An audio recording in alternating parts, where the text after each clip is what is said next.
Assalamualaikum warahmatullahi wabarakatuh. Salam sejahtera untuk kita semua. Sahabat pelatihan yang sangat saya banggakan, perkenalkan, saya Wiwin Sunarsitu Bagus. Senang sekali kita bisa bertemu bersama-sama dalam ruang pembelajaran yang sangat luar biasa ini. Pada kesempatan kali ini kita akan sama-sama membahas mengenai materi pemanfaatan Google Classroom sebagai kelas maya.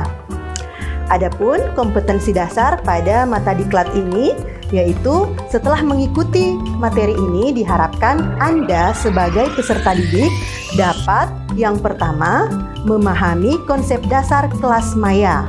Kemudian yang kedua menganalisis Google Classroom sebagai kelas maya. Yang ketiga, Anda dapat menerapkan langkah-langkah untuk membuat kelas maya menggunakan Google Classroom. Dan selanjutnya yang terakhir yaitu yang keempat, Anda dapat merancang suatu kelas maya dengan menggunakan Google Classroom. Nah, untuk pembahasan pertama kita akan masuk pada konsep dasar kelas maya. Nah, sobat pelatihan, Anda tentu pernah mendengar dengan kelas maya atau kelas virtual ataupun virtual classroom. Nah, kelas maya itu sendiri merupakan kelas yang berbasiskan pada web. Jadi, guru dan murid dapat berinteraksi dan berkomunikasi kapan saja dan di mana saja tanpa dibatasi oleh ruang dan waktu. Jadi, karakteristik kelas maya itu sendiri tanpa tatap muka secara langsung. Kemudian Anda sebagai pengajar dapat mengunggah atau mengupload bahan ajar di dalam kelas tersebut dalam bentuk konten digital sehingga siswa dapat mendownload atau mengunduh bahan ajar tersebut juga dalam bentuk konten digital. Selanjutnya ada beberapa manfaat dari kelas maya ini, yaitu yang pertama, mempersingkat waktu. Jadi tanpa perlu harus pergi ke kelas lagi. Jadi belajar bisa dilakukan di mana saja, kapan saja. Baik itu siswa itu bisa belajar di rumah, di ruang kelas, di perpustakaan, maupun bisa di taman, ya. Kemudian yang kedua adalah paperless atau menghemat kertas, ya. Kemudian pembelajaran dapat disesuaikan dengan kebutuhan siswa. Kemudian selanjutnya, manfaatnya ada beberapa kelas maya yang dilengkapi dengan fitur anti plagiarisme sehingga dapat mendeteksi adanya plagiarisme sehingga potensi kecurangan yang akan dibuat siswa pada saat menjawab tugas dari guru itu bisa diminimalisir. Dan yang terakhir, fleksibel karena bisa diakses dari mana saja dan kapan saja. Kemudian ada beberapa fungsi dari kelas maya ini, yaitu dapat membimbing siswa untuk learning to know atau siswa dapat belajar untuk mencari tahu. Kemudian learning to do atau siswa bisa belajar untuk mengerjakan. Dan yang ketiga yaitu learning to be, yaitu siswa bisa belajar untuk menjadi sesuatu. Intinya mengajarkan atau membimbing siswa untuk mandiri. Kemudian masuk ke pembahasan kita yang berikutnya, yaitu kita akan mulai langsung pada pengenalan Google Classroom sebagai kelas maya. Nah, Google Classroom itu sendiri, Bapak Ibu, sobat pelatihan, merupakan suatu layanan berbasis internet yang disediakan dan dikembangkan oleh Google untuk kegiatan pembelajaran online atau daring sehingga memudahkan guru dalam mengelola kelas dan meningkatkan komunikasi dengan peserta didik tanpa menggunakan kertas dan tatap muka secara langsung. Nah, ada beberapa fungsi dan manfaat dari Google Classroom ini, yaitu yang pertama, kelas dapat disiapkan dengan mudah. Jadi, pada saat awalnya, guru dapat membuat atau menyiapkan kelas, kemudian dapat mengundang guru lain untuk berkolaborasi menjadi tim teaching ataupun dapat menjadi asisten di dalam kelasnya. Kemudian, guru juga bisa mengundang siswa untuk masuk ke dalam kelas dengan cara menggunakan kode kelas atau mengirimkan email kepada siswa atau juga bisa dengan mengirimkan link yang akan dibagikan atau di-share ke dalam grup WA kelas. Yang kedua, dapat menghemat waktu dan penggunaan kertas karena tugas-tugas yang diberikan semuanya masuk ke dalam kelas dalam Google Classroom ini dalam bentuk konten digital. Kemudian pengelolaan yang lebih baik karena semua arsip atau backupan semua yang dilakukan dalam kelas di Google Classroom ini terbackup semuanya ke dalam Google Drive, yaitu suatu penyimpanan awan milik Google. Kemudian penyempurnaan komunikasi dan masukan. Nah, Google Classroom ini juga dapat disinkronisasi dengan berbagai produk Google lainnya seperti Google Dokumen, Google Sheet, Google Slide, dan lain sebagainya. Dan kemudian aman karena tidak ada iklan di dalamnya sehingga meminimalisir potensi siswa untuk melihat ads atau iklan-iklan yang tidak sesuai, kemudian terjangkau karena tidak dipungut biaya alias gratis.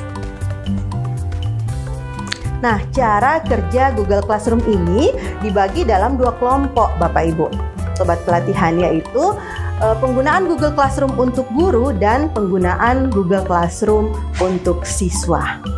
Untuk itu, untuk melihat bagaimana penggunaan untuk guru dan untuk siswa, kita langsung mulai prakteknya. Jadi, langkah-langkah membuat kelas maya dengan Google Classroom. Nah, harus digarisbawahi di sini Bapak Ibu, jika Anda ingin menggunakan Google Classroom, Anda harus memastikan Anda sudah punya akun Gmail terlebih dahulu.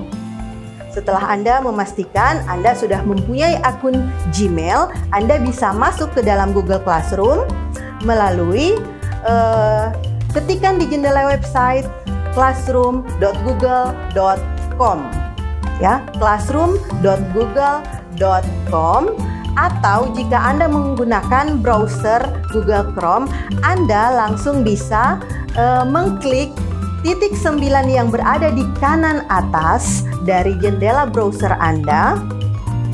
Kemudian di situ sudah ada semua produk-produk Google yang lain. Anda bisa mencari di titik 9 itu tanda dari Google Classroom. Ya. Nah, setelah terbuka ya, untuk penggunaan Anda sebagai guru, Anda bisa langsung klik di kanan atas ya, ada tanda tambah atau plus. Di situ Anda klik buat kelas. Kemudian setelah buat kelas, Anda pastikan Anda mencentang pop-up yang telah muncul, kemudian klik lanjutkan. Nah, di situ akan muncul beberapa isian yang harus Anda isi, yaitu di situ dituliskan nama kelas Anda. Jadi kalau Anda mengajar misalnya PAI, jadi tulis kelas PAI kelas 7 misalnya. Perlu digarisbawahi bahwa satu kelas itu hanya untuk satu kelas Google Classroom. Jadi kalau Anda mengajar kelas paralel, misalnya ada 71, 72, 73, nah itu hanya untuk satu kelas saja. Anda tulis kelas PAI 71. Kalau Anda ingin membuat untuk kelas 72, berarti Anda buat kelas yang baru. Satu hari itu maksimal Anda bisa membuat 30 kelas hanya dalam satu hari. Kalau Anda ingin lebih dari 30, berarti Anda harus membuat di hari yang berbeda.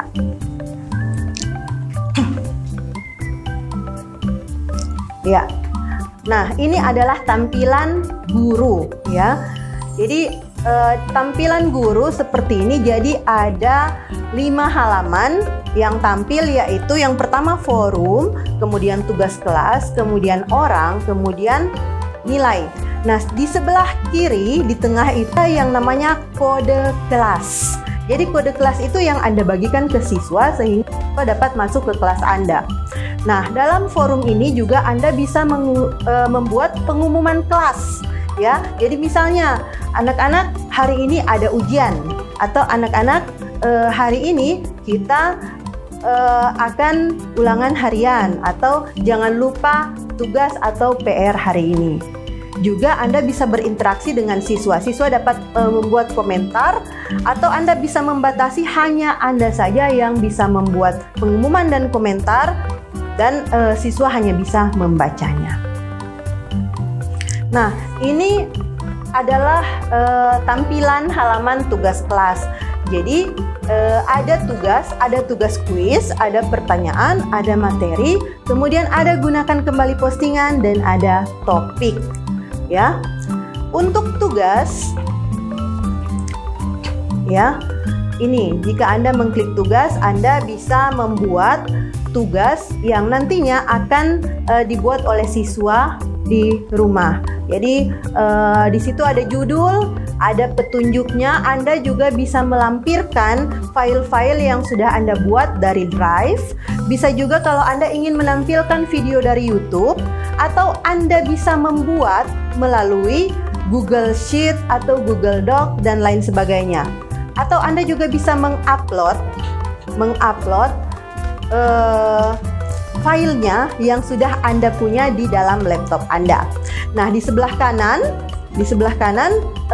ada, di situ diperuntukkan untuk kelas apa, untuk semua siswa atau hanya beberapa siswa saja. Nah, poin juga bisa Anda atur, apakah poinnya itu paling maksimalnya 100 atau 10 misalnya. Tenggatnya juga bisa Anda atur di sini, kemudian topiknya bisa juga Anda atur. Nah, untuk kali ini cukup begini saja, nanti akan kita sambung ke part yang selanjutnya. Oke, stay tune.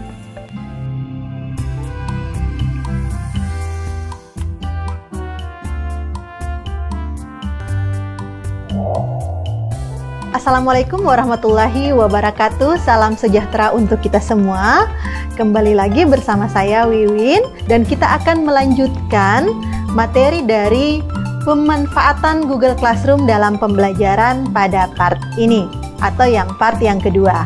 Nah, pada sesi kali ini kita akan membahas bagaimana untuk membuat materi atau mengupload materi ke dalam Google Classroom, membuat pertanyaan, kemudian membuat kembali postingan, dan lain sebagainya.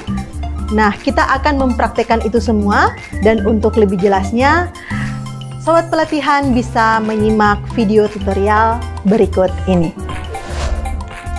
Menu selanjutnya yaitu tugas kelas, di mana pada halaman ini Anda bisa membuat berbagai jenis aktivitas di dalam kelas seperti tugas kuis, pertanyaan, materi, gunakan kembali postingan, serta membuat topik.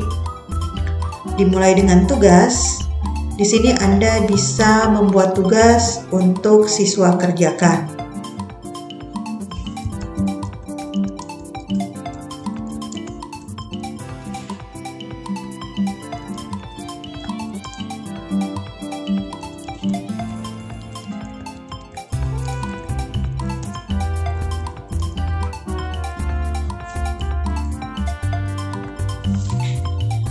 Di sini disediakan apakah kita ingin menambahkan lampiran dari Drive, dari Google Drive, menambahkan video dari YouTube, atau Anda ingin membuat lampiran dari Google Dokumen, Google Slide, Google Spreadsheet, Google Gambar, ataupun Google Formulir, atau bisa juga Anda mengupload file dari PC atau laptop Anda, atau Anda ingin menautkan link.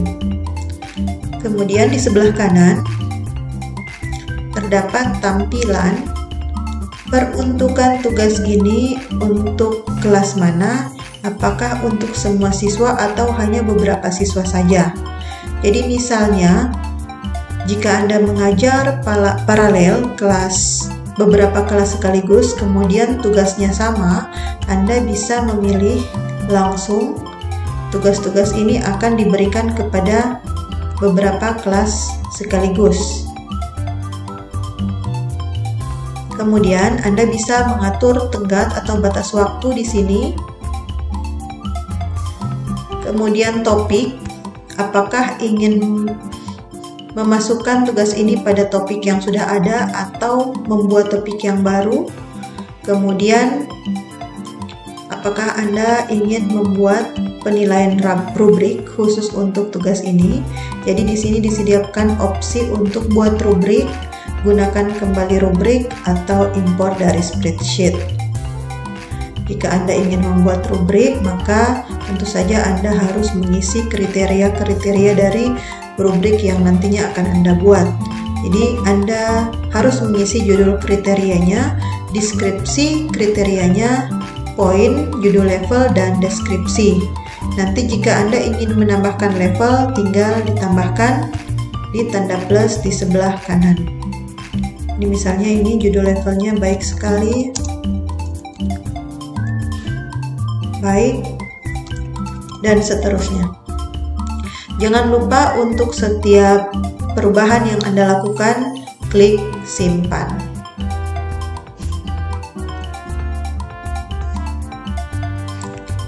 Setelah Anda selesai mengatur untuk pengiriman tugas kepada siswa, Anda bisa langsung klik tugaskan atau Anda bisa mengatur. Apakah Anda akan langsung menugaskan atau Anda akan menjadwalkan agar tugas ini akan tampil di Google Classroom sesuai dengan waktu yang sudah Anda jadwalkan, atau Anda akan menyimpan tugas ini sebagai draft ataupun hapus draft.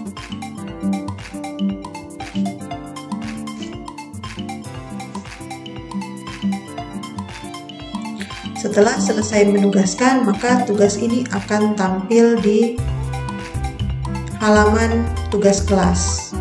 Anda kapan saja bisa mengeditnya dengan cara mengklik titik 3 di bagian kanan, bisa mengedit, bisa menghapus, juga bisa menyalin link untuk didistribusikan kepada siswa. Selanjutnya adalah tugas kuis. Pada dasarnya, tugas kuis ini sama dengan tugas yang sudah kita kerjakan tadi atau praktekkan tadi. Perbedaannya adalah untuk tugas kuis spesifik pada Google Form. Maka ketika kita memilih tugas kuis akan muncul tampilan blank quiz atau Google formulir yang baru yang bisa Anda langsung buat di halaman tersebut. Selanjutnya adalah membuat pertanyaan. Anda bisa membuat pertanyaan dengan opsi jawaban singkat ataupun pilihan ganda. Kalau Anda memilih pertanyaan dengan opsi pilihan ganda, Anda bisa menambahkan opsi di setiap selesai Anda membuat opsi jawaban. Sama seperti tugas dan tugas kelas, di sebelah kanan juga disediakan pengaturan untuk pengiriman kepada siswa. Apakah untuk kelas ini saja atau untuk beberapa kelas. Kemudian di bawahnya, apakah siswa dapat melihat ringkasan kelas atau tidak. Jadi misalnya pertanyaannya adalah,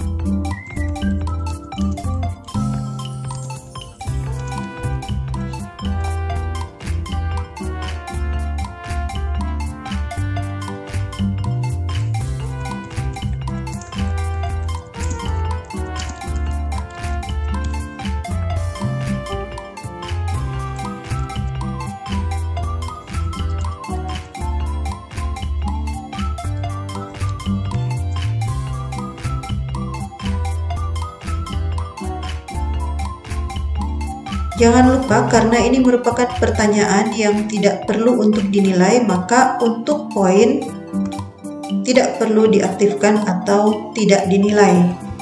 Maka, apabila kita mencentang siswa dapat melihat ringkasan kelas, maka seluruh siswa yang tergabung dalam kelas Anda dapat melihat seberapa banyak responden yang memilih opsi A, opsi B, atau opsi C.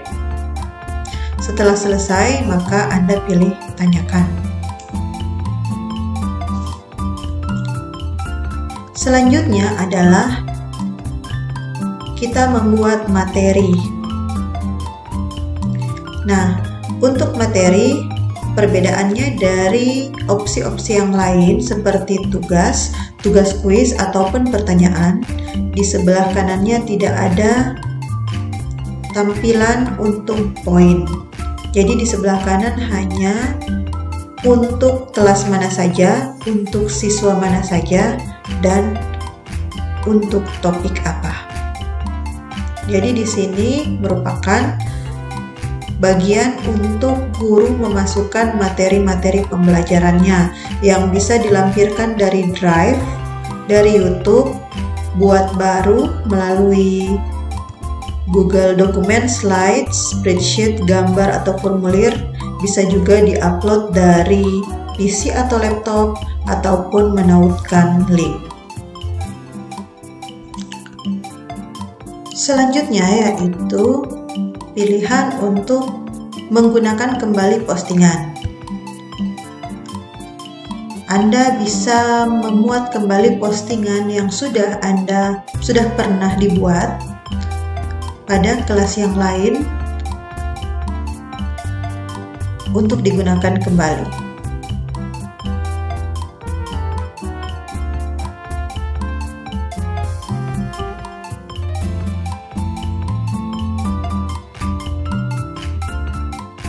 Kemudian, topik, Anda bisa membuat topik yang baru, menyesuaikan dengan kebutuhan Anda. Selanjutnya yaitu pada halaman orang, disediakan untuk pengajar dan untuk siswa. Anda bisa menambahkan pengajar untuk berkolaborasi bersama-sama mengelola kelas Anda pada ikon undang pengajar. Maka di sini Anda bisa mengetikkan email dari pengajar yang ingin Anda undang. Kemudian pada siswa, Anda bisa memberikan kode kelas kepada siswa, kemudian siswa tersebut bisa bergabung di kelas Anda, ataupun Anda bisa menyalin dan mengirim link undangan, ataupun Anda bisa mengirimkan melalui email. Selanjutnya untuk nilai, di sini akan tampil nilai-nilai yang sudah Anda buat. Nilai-nilai tersebut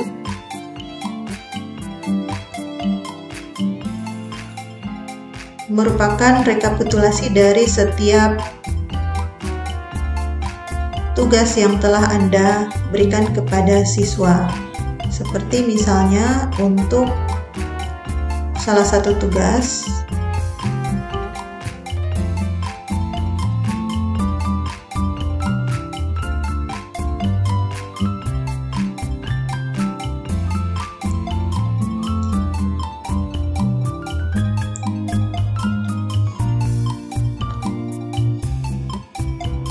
untuk melihat atau menilai tugas yang sudah siswa selesaikan, Anda bisa mengklik untuk setiap tugas tersebut dan berikan nilai.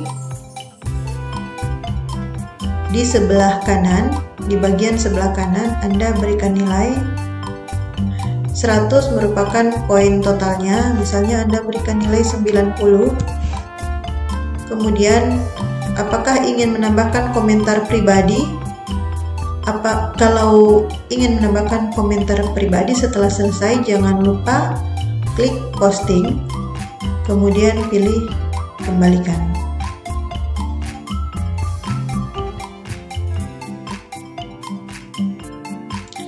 Nah, nilainya akan muncul pada halaman nilai.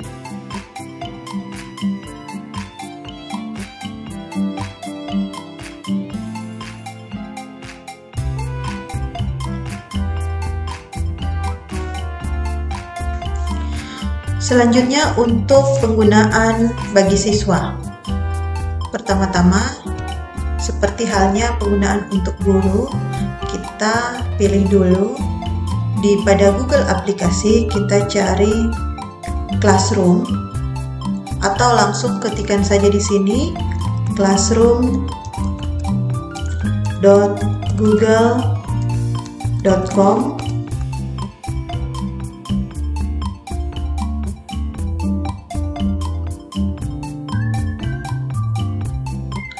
Kemudian,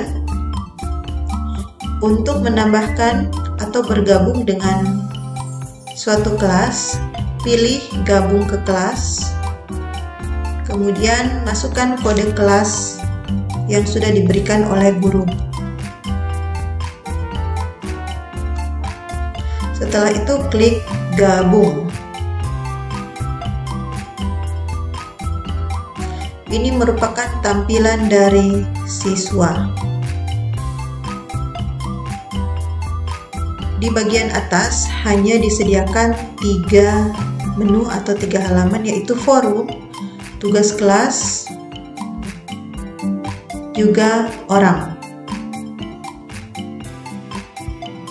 Nah, untuk membuat tugas yang sudah diberikan oleh guru,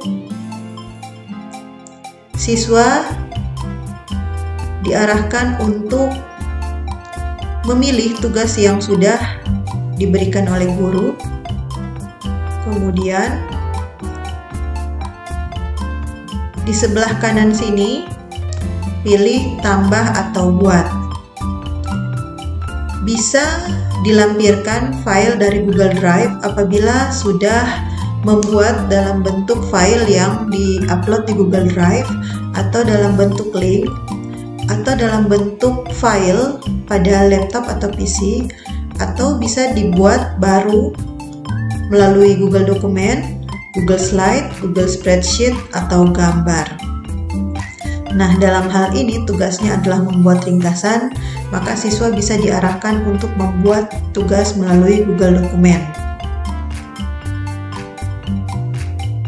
Sehingga di sini akan muncul tampilan Google Dokumen yang baru, yang ketika diklik akan muncul halaman yang baru yang bisa langsung dikerjakan oleh siswa.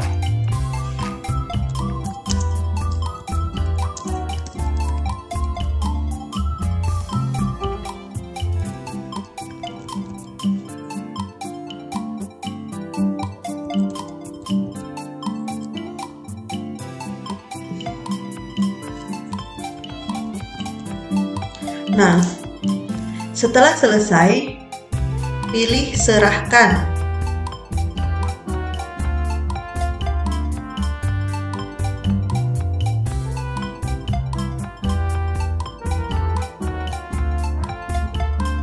Kemudian, pilih serahkan lagi. Sehingga ada tampilan dari guru